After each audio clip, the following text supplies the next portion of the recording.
बिना माँ के बच्चे रुला देने वाली कहानी बहुत पुराने ज़माने की बात है। एक आदमी अपने परिवार के साथ एक छोटे से गांव में रहता था। जब उसके बच्चे छोटे ही थे तब उनकी माँ की मृत्यु हो गई। बच्चों की देखभाल के लिए पति को दूसरी शादी करनी पड़ी।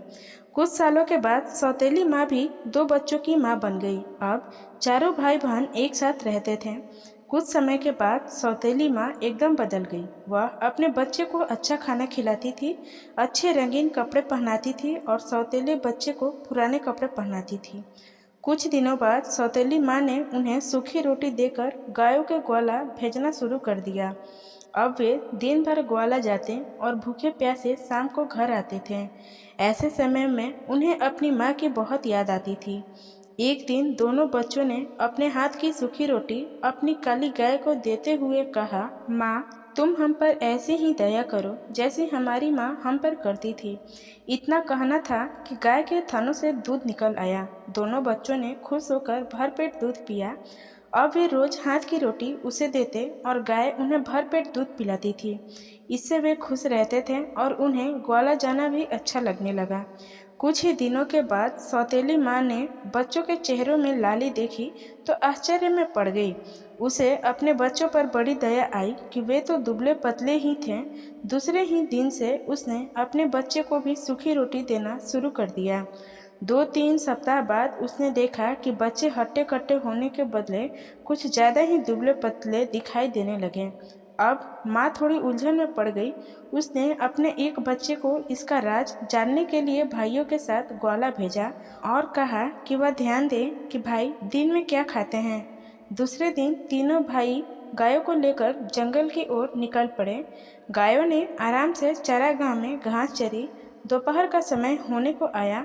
बच्चों के पेट भूख से कुलकुलाने लगे, पर उन्हें हिम्मत नहीं आ रही थी कि गाय से दूध मांगे। उन्हें डर था कि उनका सौतेला भाई माँ से चुगली न कर दे। भूख सहन से बाहर होने पर वे भाई से बोले कि हमारी काली गाय हमें दूध देती है, इसी से हम अपनी भूख मिटाते हैं। यह बात तुम किसी को मत बताना। भाई ने कहा, मैं इस बात को किसी से नहीं कहूँगा, चिंता मत करो। अब दोनों भाई खुश हो गए और अपनी रोटी गाय को देते हुए बोला, ओ प्यारी माँ, हम पर ऐसी दया करो जैसी हमारी माँ हम पर करती है।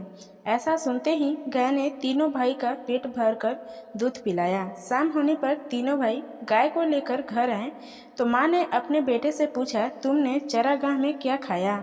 बेटे ने कहा, हमने वही खाया जो तुमने हमें दिया था। वह तो ऐसा भी नहीं था जैसा खाना कुत्ते को मिलता है। ऐसा सुनकर माँ को बड़ा बुरा लगा। दूसरे दिन उसने भाइयों के साथ बेटी को भेजा और कहा कि वह ध्यान से देखें कि दोनों भाई क्या खाना खाते हैं। अब बेटी भाइयों के साथ चरागाह में गई। दोपहर होने को आई। बच्चे को भूख लगने लगी। उन्होंने पिछले दिन की तरह ही बहन से भी कहा, प्यारी बहन, तुम किसी से भी मत कहना कि हमें खाना कैसे मिलता है। बहन ने भरोसा दिलाया कि वह किसी से नहीं कहेगी। अब भाई गाय के पास गए और उन्हें अपने हाथ से सूखी रोटी देते हुए बोले, ओ प्यारी माँ, हम पर ऐसी दया करो जैसी हमारी माँ करती है। उस दिन गाय ने उन्हें ढेर सारा खाना दिया। सबने पेट भर खाया। लड़की ने थोड़ा सा खाना अपनी चुन्नी में छिपा लिया। घर पहुँचते ही माँ ने पूछा कि तुमने चरागाह में क्या खाया? बेटी ने उत्तर दिया, मेरी चुन्नी से पूछो, मुझसे नहीं। माँ ने चुन्नी देखी तो उसमें खाना था। माँ ने पूछा, यह कहाँ से आया? बेटी ने माँ से कहा कि इसका जवाब चुन्नी ही दे रही है कि खाना गाय ने दिया था। यह जानकर माँ को बड़ा गुस्सा आया कि सौतेले बच्चे चरागाह में मजे कर रहे हैं। उसने उनकी काली गाय को ही मारने की ठान ली। उसने बीमार होने का बहाना करके वैद्य से कहा कि वह उसके पति से कहे कि काली गाय का मांस खाकर ही वह अच्छी हो सकती है। वैद्य ने ऐसा ही किया। उसके पति को कहा कि उनके घर की काली गाय को ही मारना होगा। बाप ने तुरंत ही बच्चों को समाचार भेजा कि माँ को बचाने के लिए उन्हें काली गाय को मारना होगा। उसे लेने वे चारागाह में आ रहे हैं। यह सुनकर दोनों बच्चे गाय के गले में हाथ डालकर रोने लगे। तभी बाप व बेटा चारागाह पर आ पहुँचे। उन्होंने गाय के गले से लिपटे बच्चों के हाथ को हटाकर उन्हें दूर किया और घर को चल पड़े।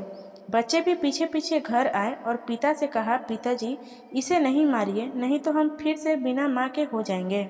उनकी बात पर सबने उनकी खिल्ली उड़ाई और उसी समय गाय को मार दिया गया।